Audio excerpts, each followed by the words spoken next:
Üçüncü videoya mı başladık? Evet abi. Ya yapma Kim böyle açısıyla şey. çekiyorum abi? Benim açımdan. Çok yorum geliyor bununla ilgili. Yorumları düzeltmemiz lazım. Şimdi Savaş Usta motoru topluyorum ben gel dedi. Savaş Usta'nın yanına geldik. Ama bir şey yaptım size, bir sürprizim var dedi. Sürprizi kendi anlatsın bence. İkisini de azalttık ama sürpriz. Evet, niye böyle şey yaptın abi? Fazla gelebilir diye düşündük. Toprağın kullanış stiline göre mi? Birinci videoda söylemiştin ya. Evet, Biraz biraz kullanış stili. agresif kullanmayı sevdiği için biz topraktan olmak istemiyoruz. Burası toprağın değil mi? Evet, burada var toprağın bir şeyleri. Galvanizli vidalar burada. Cıvataları da yenilendirdik.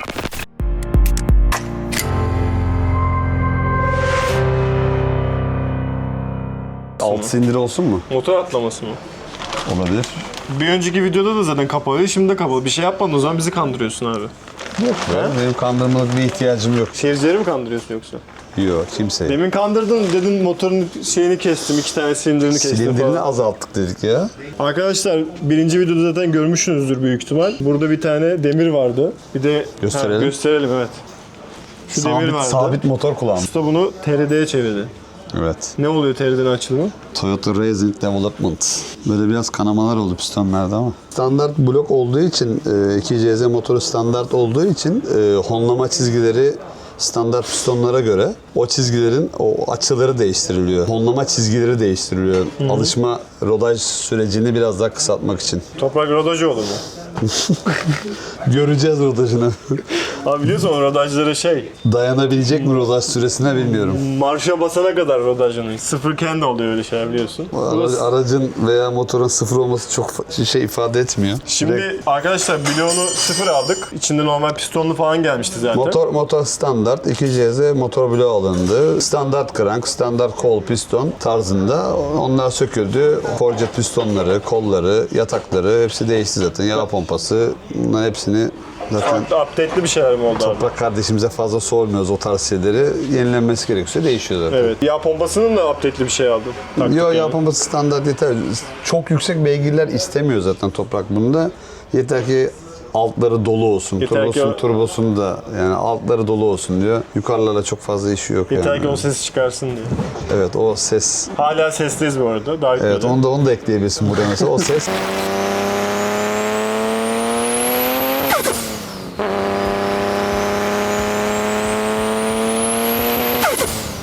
O ses Olmazsa olmazımız bir sesimiz var. Araba zaten bir önceki bölümde boyanmıştı arkadaşlar. Şimdi herhalde bir haftaya buraya gelecek. Bütün parçaları takılıyor. Japonya'dan gelen parçalarla birlikte. 2 güne gelecek herhalde. Son bir dışının montajları yapılıyor şu anda. Kaportasal aksamlar yapılıyor. 2 güne gelmiş olur. Ondan sonra zaten montaja devam ediyoruz. Ondan sonra bir şey kalmadı aslında. 4 Bir ayda bitmedi yani. Detaylar var da yani bir şey kalmadı dediğin mesela Parçalı. şu kutunun tamamı. Yani bu takılanların harici bu kutunun tamamı. Burada ne var abi? Buradaki iki kutunun Burada da mı toprakla ilgili parçalar? evet tamamı toplama. Yeni ateşlemesi, yeni trigger kayışı. Yeni ateşleme de aldınız. Standart ateşlemesi. Ha, evet doğru. Standart. Ne aldınız abi bunu? Gizli onlar ya. boş Gizli ver ya. Takılırken görürsün onları Takılırken ya. görürsün. Aa, bayağı parça almışsınız yine ha. Bayağı parça dediğin daha da var parçalar. Radyatörü burada mesela. Evet. Radyatörü burada, fan çerçevesi orada. Onlar kırıkla yapıştırmışlar. Ha, şurada iki kutu var. Davlumbazları sıfır Aynen. alındı. Ha, RX-7'nin de parçaları var burada. Bu ne? RX-7'nin benzin deposu. Ha, ona mı geldi? O da geldi.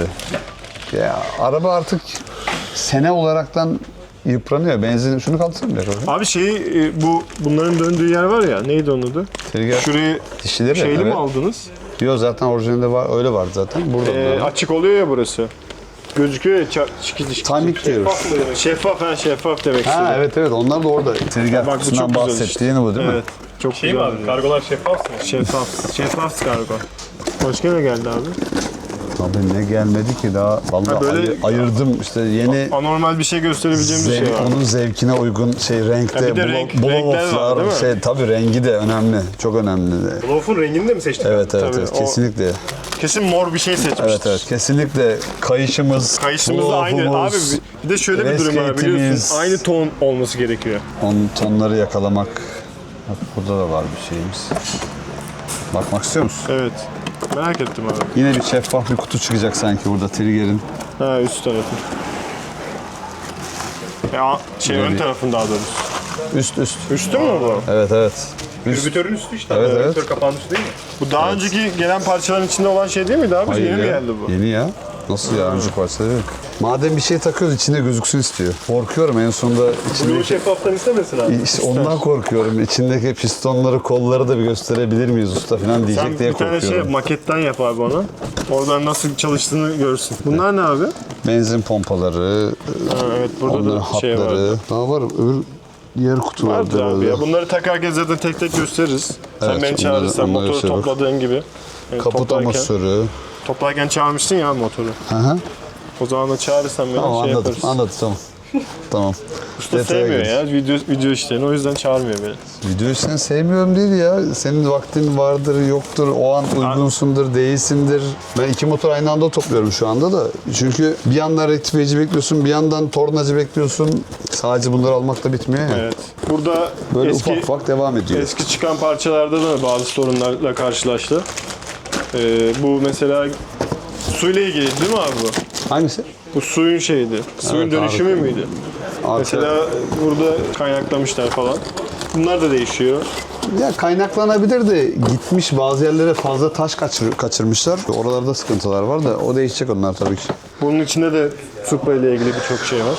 Bu kadar masraf etmişken ufacık tefecik şeylerden kaçınmayalım istiyor topraklar doğal olarak. Bak ama temiz olan şeyleri muhafaza ediyoruz. Bak kasnaklarımızı mesela değiştirmedik. Değişmeyecek şeyler değişmiyor zaten. Onlar kalıyor. Ama işte bak bu kapaklar, mapaklar hepsi kırılanlar, kopanlar var. Onların hepsi değişiyor. Sıfır ile değişiyor. Bu videonun içinde motorla ilgili ve buradaki takılan parçalarla ilgili devam edecek arkadaşlar. Birkaç sandık parça verebilirim size giderken en son. Şeye mi?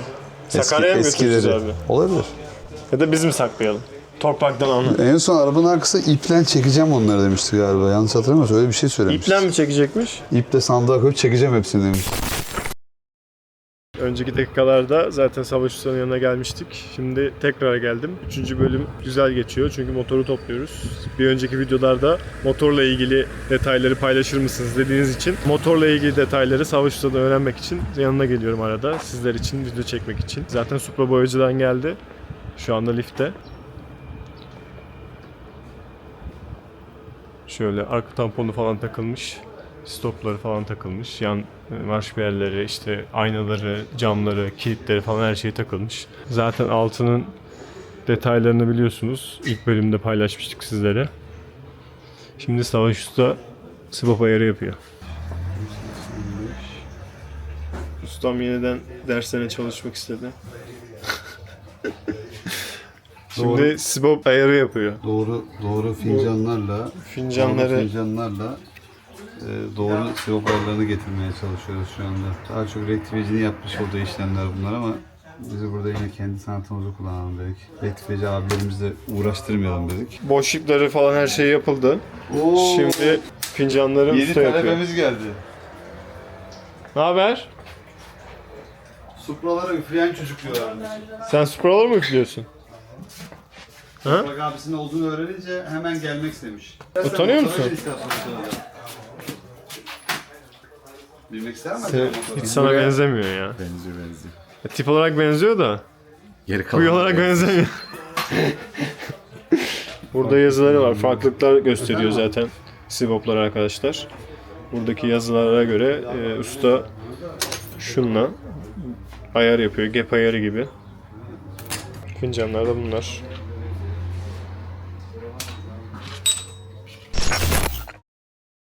Yine sizler için Supra'ya geldik. İçini falan birçok yerini toplamışlar zaten. Motorunu da topladılar. Üst kapağını falan sıktı Savaş Usta. Motor içi de bu şekilde parçaları bekliyor. Ufak tefek gelmesi gereken parçalar var. Ondan sonra motor atacaklar.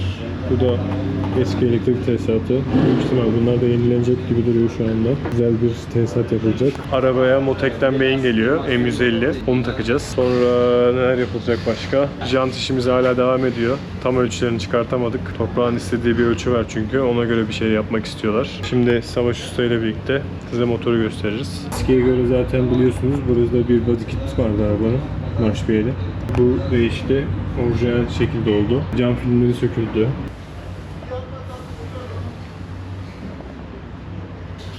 Nereye gidiyorsun abi? Kıbrıs. Kıbrıs mı? Orada görüşür müyüz? Görüşürüz. Neden olmasın? Bir hafta önce geldiğimde üst kapakla ilgili bir şeyler yapıyordun. Üst kapak tamam ya. Hangi üst kapak? Fincanlarını ayarlıyordun. Üst kapak tamam, taktık. Sibop ayarlarını yapıyordun. Evet. Biraz sonra seninle beraber timing ayarını icra edeceğiz. O da mı var? Evet, Bu bölümde biraz o mu sonra, var? biraz sonra timing ayarına geçiyoruz. Timing ayarı nedir? Neden yapılır? Ne kaldı abi şimdi? Çok bir şeyimiz kalmadı. Şu an timing ayarlarını yapacağız. Swap kapakları, emme manifoldu, egzoz manifoldu üzerine atıyoruz. Vay be. Motor mu halletti bunu Parmağı abi?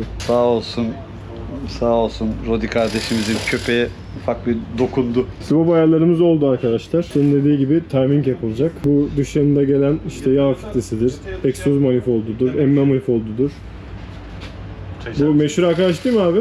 Evet o meşhur arkadaş. İlk bölümde olan. İlk bölümdeki arkadaşımız evet. Ben elektrik tesisatıyla ilgili söyledim abi. Motek gelecek. Ona göre uyarlanacak yerleri belki olacak. O ayrı. Aracın kasa elektrik tesisatı biraz elden geçmesi gerekiyordu da bu kadar motor içi böyle boya için Sökülmüşken. Bu içeriden gelen mi? Bu motor içi değil mi? Bu motor mu? Hangisi bu motor? motor elektrik tesisatı. O Evet. enjektörlerin olduğu yer ama diğerleri içeriden gelen kasa tesisatı var. Onlar ayarlanıyor. Ön göğüs keçesi takıldı. İşte motor içi de Tertemiz sağ oldu olsun. zaten. Evet sağ olsun. KDR Master. KDR Şovunu Master yaptı. Sağ olsun şovunu yaptı. Motor içinde temiz olsun da biz de dayanamıyoruz ya. Toprak kardeşimiz dedi bu kadar dedi. Emek harcıyor. Özeniyor, bezeniyor arabasına dedi. Bizim de emeğimiz olsun daha fazlasıyla dedi. Ufak tefek şeyler çıkıyor. Gözden kaçan detaylar çıkabiliyor ufak tefek de. Onların siparişleri verildi zaten. Toprağın istediği özel bir takım şeyler var. Süspansiyondur, frendir. Onların gelmesini herhalde bekleyeceğiz mi bilemedim daha. Şu an yarışa gittiği için konuşamadık onları da. Çünkü ön takım takılma aşamasına geldi. Frenler takılma aşamasına geldi. Şu an Ama janta göre de fren seçeceğiz ya abi, o da var. ET kısmı ayrı bir arkadaşımızda. Üçüncü bölüm oldu, hala jantın ET'si yok. ET var da ince detaylar, toprağın ince istediği detayları var.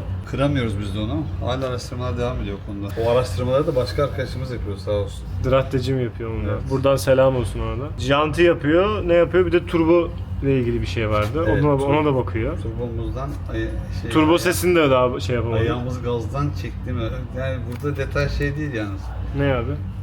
Ne kadar fazla güç alacağımız falan değil. Ses. Ayağımızı gazdan çektiğimizde çıkacak o hindi sesi tarzında ses. Odaklandığımız nokta o. Toprak performans kısmına fazla takılmıyor. Diğer arabalara yeterli geldiği için ona R8'i yaptığından beri performans kısmına hiçbir arabada takılmıyor. takılmıyor. O gayet tatmin ediyor. Hatta o da şimdi işte onda durdurak yok toprakta da biliyorsun. Direkt çarpı 2 yapalım. Yani böyle beygirler havalarda uçacak onda da bilmiyorum. Yani birçok şey zaten sıfır geldi arabanın, davlumbazından işte tampon Onlarda içinde eksiğimiz yok. Sadece paketler bir falan. tampon üzerindeki boyacımız şeyi beğenmedi. Ufak park lambalarını beğenmedi mesela. Onları görmedik. Evet. Ekstra istediğim ufak tefek şeyler var. Onlar sökülürken dikkat edilmemiş herhalde. Onları ekstradan sipariş verdik. Size de ufak tefek buradan geldikçe videolar çekmeye çalışıyoruz. Ustaları da çok bunaltmadan. Biraz sonra timing ayarında buluşmak üzere diyelim. Yapacak mı harbi videoyu? Evet, biraz sonra timing ayarını yapıyoruz. Ben ettim, video için söylüyorsun bunu. Yo, biraz sonra timing Gerçekten ayarını yapacağım. Evet. O zaman öyleymiş. Birazdan timing ayarında Timing görüşürüz. nedir, neden yapılır mesela. Bir önceki videoda şey var abi, o renk mi olsun, bu renk mi olsun, bu ton mu olsun? Sürekli gidip gidiyoruz Kadir Usta'nın oraya. Abi şu rengi de boyasana, plakette boyama, bu plakette boya. Kadir de sağ olsun. Abi benim kapıyı sök, kapıyı boya falan. Ha bir de öyle şeyler çıkmış. Tabii. Abi çamurlu sök boya falan, böyle şeyler çıktı. Neyse bir Hatta şöyle bir şey de çıktı abi. Çamurlu yarısını farklı ton, Ya farklı ton. Onu duydum da temele oynayacak diyerekten istemedi onu ya Kadir. Yani doğal olaraktan. Çünkü temel hazır direkt boya atma aşamasına gelmiş. Siz diyorsunuz çamurun yarısını başka renk boyayalım bakalım. Ya adam Allah'tan ayrı bir saç boyadı da. Aynen öyle bir şey yaptık. O da sabırlı çıktı vallahi. Ama bu arabanın öyle kalması daha iyi oldu aslında zemin Evet, için. Zemin için. Zemin tabii. tam kurudu yani istediği gibi Ama oldu. bu arabanın temelinde şey yoktu ya. Evet, bozuk da O- değildi aslında. Çok macunlu arabalarda büyük sıkıntı oluyor. Macun bir kalınlık yaratıyor da yeni çekilmiş macun kalınlık yaratıyor ve onun kuruması ciddi zaman alıyor. Bu arabayı tamamen kazdıkları için şey yoktu, macun yoktu doğru düzgün. O yönden iyi oldu. Savaş Usta'nın sürprizi var. Sene kaç Savaş Usta? İlk videoda Bunu- bahsetmiştik bundan ama. Evet, bakayım seneye görebileceğiz mi? 2021 diyor ama doğru mu? Aynen 2021. 2021 7. ayında alınmış. Toprağın Supra aşkı. Tadam. Zamanında alınan, başka proje için alınan ama bu projeye kısmet olan şeyler. Arabasına kısmet oldu. Evet. Daha önce hatırlıyorsun. Bu arada en iyi MMI Fold'larından bir tanesi. Değil, en iyisi. Evet. Bunun için üretilmiş olan en iyi marka yani şu anda bu. Hyperton'un CNC ve el emeği, göz nuru. Ama şeyi yok orada. Tamamen renk kombinasyonunu bile kendi seçti Toprak. Çok iyi olacak ha. Bu da mı böyle duracak değil mi? Yalnız Toprak görmeden sen gördün. Bu nasıl olacak? Atalım fotoğrafı abi toprağa. Yarışta olabilir. diye zorlamıyorum diyorsun ha. Evet. Kafasını başka yerlere vermesin. Yarış sen toprak. Sen bunlara aldırış etme. Bunlar bir şekilde halloluyor. Ustanın dediği gibi timing ayarı yapılacak. Timing ayarına geçeceğiz. Şunu koyalım kenara. Çizilmesin. Çizilmesin. Onlar da ara flanşları. Adamlar flanşları ona göre gönderiyorlar. Kaç milimetre throttle kullanacaksan burada Elektronik mi kullanacağım? elektrikli gaz geliyor. Yok. Ha, var mı elektrikli gaz kelebek? Evet, burada, o da burada. Sen bunu çevirecek miyiz? Tabii ki. Gaz kelebeğine kadar geldi. Zamanında bak 2021 senesinde Vay almışız. be. Bunlar da işte Flaşta gibi. diğer boruların, intercool boruların kaç milimetre kullanacaksan ara flanşlarına kadar göndermişler. İstersen bu mesela bak birer tane enjektör. Bunun aynısının parmaktan gösteremiyorum ama ikişer enjektör olanı da var. Ray ile beraber onu da alabilirsin ve ayrı ayrı olduğu için bu parçalar değiştirebiliyorsun. diğerleri gibi kaynaklı falan değil, ayrı ayrı parçalar olduğu için adam direkt söküyor, kombinasyon ona göre ayarlıyor. İstiyorsan veriyor sonradan bunu. da değiştirebilirsin. Evet, Çift- evet, bunu değiştirebilirsin. Sadece ön parçasını alıyorsun, full ray'li alıyorsun, çift enjektör haline geliyor. Namı değer savaş usta, timing savaş. Estağfurullah. Öyle değil mi abi? 106'larda Estağfurullah. eskilerden Evet, 106. eksentriksiz arabaları yürütüyordun. Egzantriksiz arabalarla egzantrikleri geçtiğimiz doğrudur zamanında. Şimdi timing nedir? En çok merak edilen konulardan biri. Öncelikle motoru topluyorsun, her şeyi bitiriyorsun. Timing'i etkileyen faktörler neler? Bloğumuz belli. Kullandığım piston belli. Trigger kayışım belli. Contan belli değil. Blok taşlığı mı belli değil. Kapak taşlığı mı belli değil. Bunların hepsi etken. Egzantriğin takılan dereceli egzantrik. Hepsi dereceli. Orijinal de dereceli.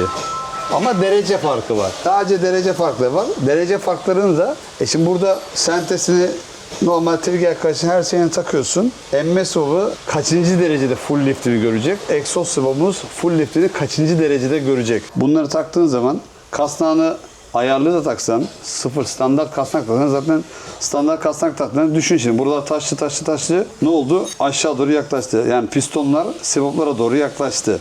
Ne oldu? Hepsi bir tarafa doğru kaçmıyor. Çünkü tek tarafı sabit bağlıyorsun. Kayışı tek taraftan sabit bağladığın için dereceleri tamamen bir tarafa doğru kaçtı. Ne oldu? Derece egzantrik taktın sen. Güç alacaktın. Ne oldu? Bütün ayarlar kaçtı gitti. Ne yapacaksın? Doğru olan değil. Önce krangın sıfır noktasını bulacaksın. Sıfırını bulduktan sonra burada emme swab'ını da, exhaust swab'ını da geçiyorsun bilgisayara veya egzantrik satın almış olan egzantrik. Bizim üzerimizde zaten egzantrik vardı. Buradan üzerindeki egzantrik neyse buna göre bakıyorsun. Kaçıncı derecelerde açması gerektiği burada zaten hepsi veriyor. Bütün dereceler burada. Açması ve kapatması gereken dereceler belli. Bunun en kolay yolu zaten full lift'in olduğu swab'ın en tepe noktasında, en açık olduğu noktadaki ayarını yakaladığın zaman zaten en son kontrol ediyorsun. Doğru yere geldin mi diyerekten açma başlangıcı ve kapattığı anı bakıyorsun, kontrol ediyorsun. Bütün ayarın bitiyor. Bu da lazım değil mi? Bunu Tabii yapmak için. ayarlı kasnak zaten takmak zorundasın. Başka türlü ayarlayamazsın. Bazı arabalarda ne yapıyorlar? Şimdi bunun mantığını bilmiyorsan eğer bakıyor, artı 3 yapmış, öbürünü de eksi 2 yapmış. Gideyim benim arabaya da bunu yapayım. Ya senin araba onu yaptın mı? Olmuyor zaten.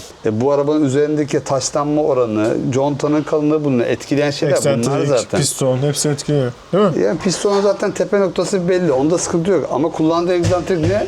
Belli değil. Aradaki şeylerin kalınlıkları ne? Contanın kapağın taşlaması, bloğun taşlaması onlar ne? Belli değil.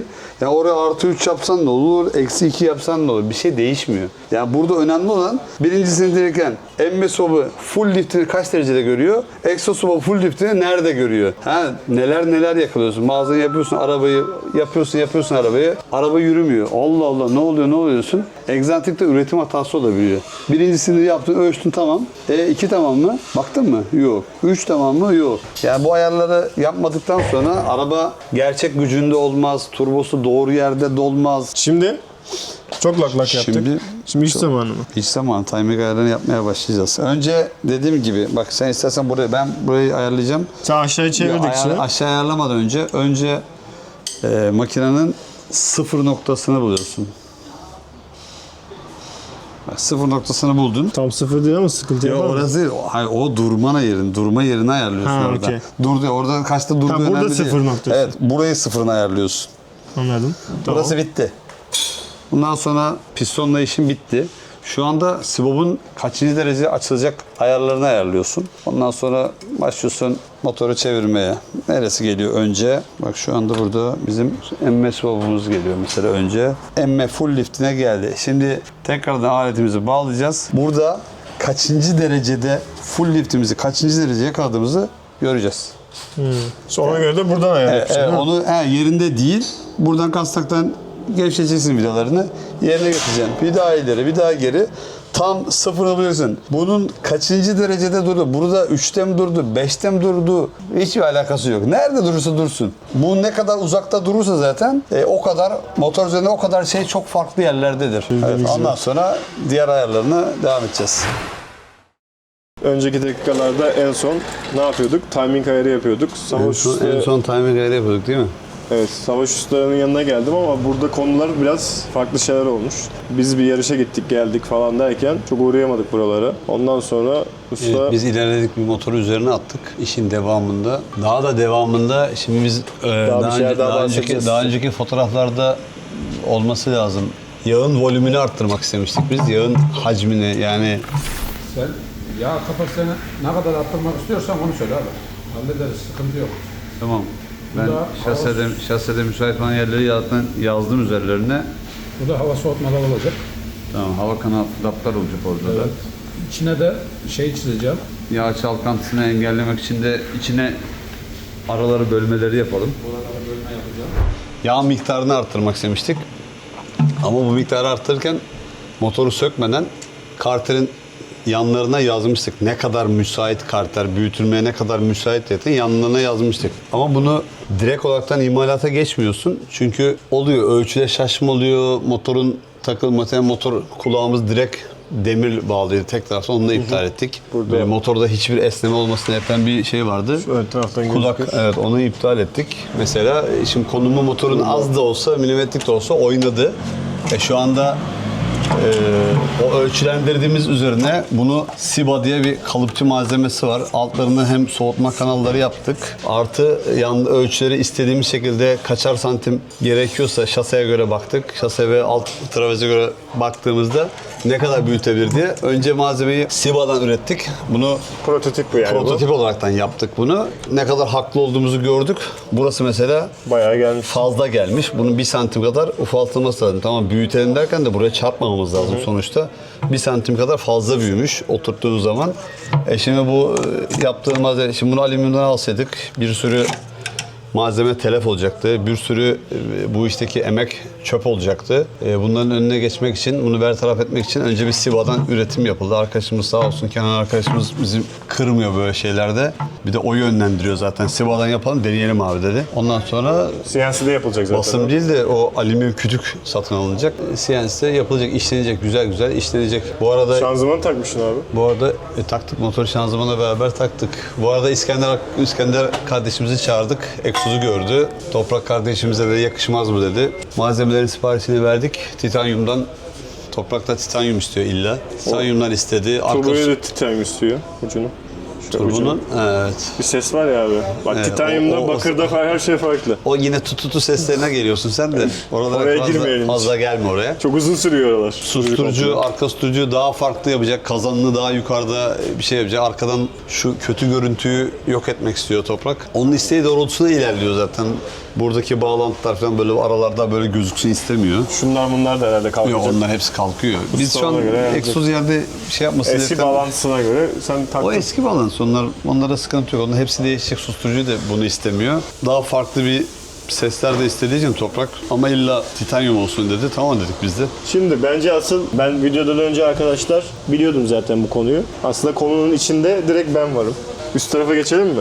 Geçelim. Anlatalım mı? Burada anlatacağımız bir şey kalmadı herhalde. Burada usta. anlatacağım bir Bu şey... video biraz teknik oldu arkadaşlar. 3. bölümümüz böyle geçti. Siz zaten birinci videoya Savaş Usta'dan teknik bilgiler istiyoruz diye yazdığınız için biz de timing nasıl yapılır, işte supra motoru nasıl o konuları toplanır dedik en son değil mi? gibi bir şeyler yapmaya çalıştık sizlere. Buralardan zaten, Bunlar zaten sıfır. Evet, bir değişim, asıl ana değişimler var. İndirelim Evet. arabayı görelim. Üst tarafta farklı bir sürprizimiz var size aslında. Benim konuya dahil olduğum bir sürpriz. İndiriyorum arabayı. İyi ki dahil oldun mu? Şimdi geleceğim o konuya.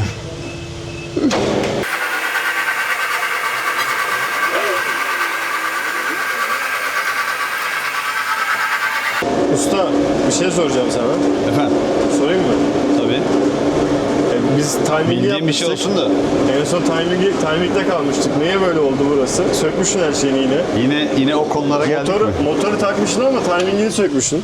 Ayarları bozmuşsun. Sen bir oraları göster, sen bir oraları bir Ayarında göster. bir söküntün var yani.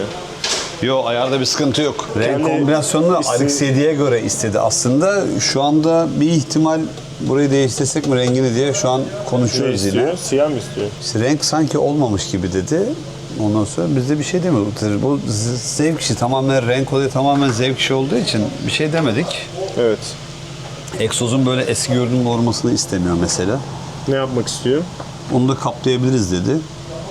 Ondan sonra onu da konuşacağız bir altında izolasyonla konuşacağız onu da. Bakacağız. Bakacak şu anda. Yani sadece düşünce aşamasında bu şekilde... Ama bence altında olsa çok güzel olur çünkü burası böyle yine o eski görüntüyü de kaldırmış oluruz. Ve de ısı izolasyonu yaptığın zaman da buralar falan hep şey Evet. olmuyor. Boyası falan eskimiyor yani hiç olmazsa. Ne? Bayağı Sindir şey kapağına katıyor. gelelim istersen. Sindir kapağını... Şöyle yüzümüze baksın abi de. Eyvah, bize mi Evet, gösterecek şu yani anda? şey yapman lazım. Bana sövgünü buradan açıklaman lazım. Konuyu özümseyeceksin galiba şu anda. Evet. Ya benim açımdan dolayı böyle bir şey oldu ama ben bundan mutluyum tabii ki de. Evet, ben normalde Toprak kardeşimizi yarış haftası hiç böyle araba sonuçta onun zevk işi. Hiç rahatsız etmem, kafasını bulandırmasını istemem. Kolay kolay kafaya takmaz. Ama yine de ben inisiyatif olaraktan hiç aramam yarış haftası özellikle onu. Ondan sonra Atahan sağ olsun, Atahan kardeşimiz sağ olsun Naklen. yarışı seyretmeye gitti oraya. Gitmeden de burada Atahan acaba ya kapağı falan eski kalmış değiştirsem ya falan dedi. Dedim gerek yoktu. Gitmiş direkt söylemiş Toprak'a. Aslında şöyle Yarışına 2 gün kala telefonum çalıyor. Toprak arıyor. Abi sen hiç şey yapma. Değiştir. Kapağı değiştir abi sen. O da eski kalmış orada dedi. Sana kim söyledi bunu? Sen nereden çıktı şimdi bu? Ya Atahan geldi diyor. Öyle bir konuşuyorduk. Konuyu açtı. Kapağı niye değiştirmiyorsun? Biz aramızda zaten bir konuştuk ettik falan işte dedi. Kaldı. Ondan sonra iş devamı değiştir abi sen değiştirelim dedi. Değiştirelim abi biz onu dedi. İyi dedim sen bilirsin Toprak dedim. Ben dedim seni düşündüğüme dedim yani dedim. Bana soracak olsan dedim değişmese de olur yani bir şey yok kapağında dedim. Değişelim abi değişelim dedi. Peki dedik. Sinir kapağını tekrardan söktük. Sinir kapağının değişmesine karar verdik. Ondan sonra da tabii sıfır sinir kapağı elimizde vardı stoklarımızda. Egzantikler vardı. Onlar da değişsin istedi. İş Dedi komple hazır değişti. bu kadar değişmişken bir de CNC portlayalım onları dedi. Onu bir sonraki videoda göreceksiniz arkadaşlar. Evet, o işlenme olaylarında onu gösterirsin ayrıca. Ha, Aynen. tamam dedik. Şu an onu bekliyoruz zaten. Şu an prototip olaraktan eksik Buraları bir bir şeyimiz görmek kalmasın. istiyorum Çünkü bir taktım. parça lazım oluyor. Haftalarca bekliyorsun. O şeye duruma düşmemek için şu anda eski silindir kapağını taktık üzerine tekrardan. İçlerini, swaplarını falan, yaylarını her şeyini boşalttık. Bir sene yine iki iş çıkardı. dizilimi. Yok sorun yok ya.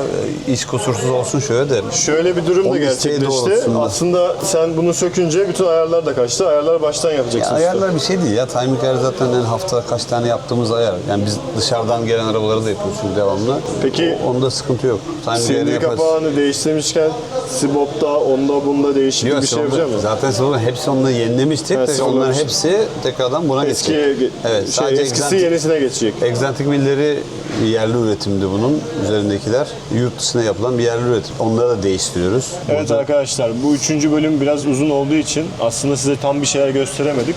Normalde motoru toplamıştık. Motoru topladığımız için de üstüne atıp bu bölümü öyle kapatacaktık. Bir önceki videolara demin de söylediğimiz gibi Savaş Usta'dan teknik bilgiler de istiyoruz. Bazı konularda bize bilgiler versin diye bir şey yazdığınız için orada timing'i gösterdik size. Sonra işte üst kapağı nasıl sıkılır, işte altına neler taktık onları falan göstermeye çalıştık. O yüzden bir sonraki videoda nerede başlayacağız? Büyük ihtimal bir sonraki videoda CNC'den başlayacağız. Üst kapağının nasıl CNC yapıldığından bahsedeceğiz. Sonra bu söylediğimiz intekte boyanması gereken bir yer varsa onları yapacağız. Belki dediğimiz gibi altında izolasyonda header'sı kaplanacak. Turbonun egzoz housing'i de yüksek. housing'i. Kaplamaya karar verirsek, şu an kendi düşünüyor şu anda. Kaplamaya karar verirse, Ben kaplatmasından yanayım. Geçen gün yazdım hatta kaplatalım falan diye de. evet zaten Benden geliyor onlar. birileri dürtelemiş belli zaten. Hatta bak söylemeyi unuttuk, şu ön göğüs keçesini de göster istersen. Evet onlar da mı geliyor? Evet, onu da sipariş verdik, o da geliyor. Şu uçları şöyle diyerekten. Bunları da ben söyledim Bunları arkadaşlar. sen söylemişsin yine. Göğüs keçesini verdim. Buldum onu da, Japonya'da var. Bu da geliyor. Şu da Evet, geliyor. kaput keçesi yok Ondan mesela sonra bunun. tüm etiketler geliyor arabanın. Yalnız araçta Geliyor mu şöyle, etiketler? etiketlerin hepsini söyledim. Etiketler de geliyor. Ya orijinal olsun be. Ha? Şöyle- Ne diyorsunuz arkadaşlar? İyi ki de yapıyoruz değil mi? Şöyle bir şey var ama aracın üretim yılı Çok eski. iyi eskidiği için bazı parçaları böyle şeye getirmeye başlamış adamlar. Pazarlık aşamasına falan getirmeye başlamışlar. Kaput keçesinin bir fiyatlarını görsen Çok mu pahalı?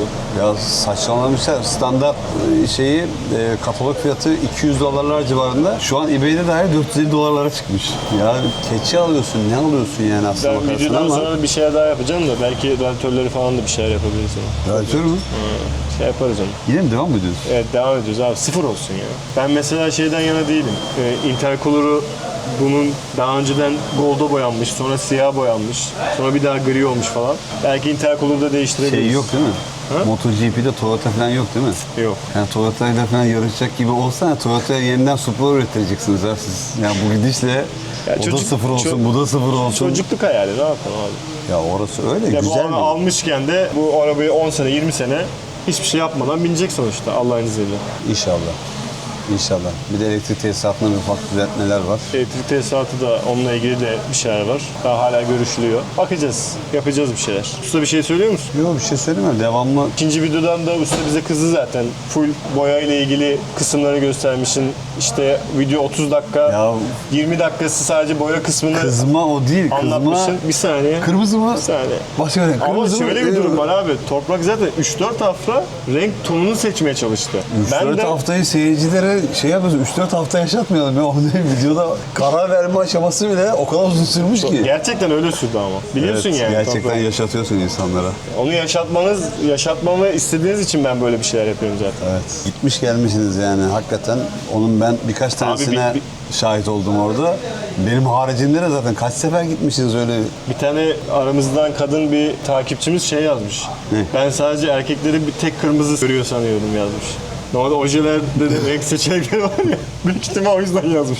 Arkadaşlar zor Daha zor. neler çıkacak bilmiyorum. Arkadaşlar bizi izlemeye devam edin. Supra videoları devam ediyor. Sizler için güzel bölümler çekmeye çalışıyoruz. O yüzden takip etmeyi unutmayın. Bir de Paşaoğlu servisi de takip etmeyi unutmayın. Doğru değil mi? Servis başı olur. Servis Paşaoğlu. Öyle. Bakalım.